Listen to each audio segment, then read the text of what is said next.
Bonjour mesdames, bienvenue aux méditations quotidiennes au féminin. Aujourd'hui, un cadeau que tous peuvent donner. 1 Pierre 1, verset 22 nous dit « Aimez-vous les uns les autres ardemment et de tout cœur. » Les fêtes de fin d'année sont une explosion de couleurs, de rires et de joie. Les familles se réunissent, les frères séparés par des disputes surmontent leur passé. Des personnes tourmentées par la maladie reçoivent le miracle d'une intervention chirurgicale. Mais malheureusement, tout le monde ne rit pas de la même façon. Certains le font les dents serrées et d'autres se dépêchent de rire pour ne pas pleurer. Il est certain qu'en cette époque de l'année, nous devrions nous souvenir de la naissance de celui qui nous aime. Quelle est ta raison de te réjouir cette année? Une réunion avec ta famille que tu n'as pas vue depuis l'an dernier? Des achats? Faire plaisir à tes enfants par des cadeaux? Le Christ est né dans une humble étable pour nous offrir le salut. Il est venu révéler l'amour du Père céleste. Et c'est pourquoi ces fêtes devaient être caractérisées par l'amour.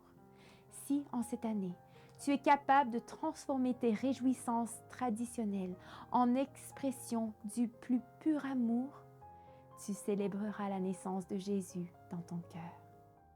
Depuis quand n'as-tu pas dit « je t'aime » ? L'amour peut faire la différence cette année. Le fils de cet homme qui revint à la vie après 18 ans de coma ne put dire à son père qu'il l'aimait. Ces mots magiques auraient pu être la raison que ce cœur continue à battre, mais il ne put les prononcer. Il était dans la salle d'attente pendant qu'on opérait son père. Il n'eut pas une seconde opportunité.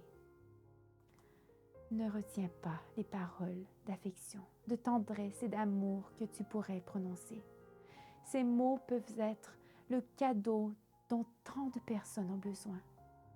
Demande à Dieu de transformer cette fin d'année en une valise vide, prête à être remplie des bonnes œuvres qui glorifieront son nom.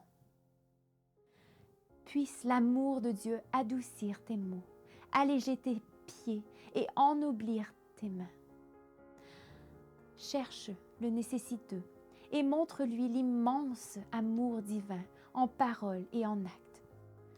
Tu diras alors adieu à cette année en célébrant une véritable fête. Bonne journée dans le Seigneur et à demain!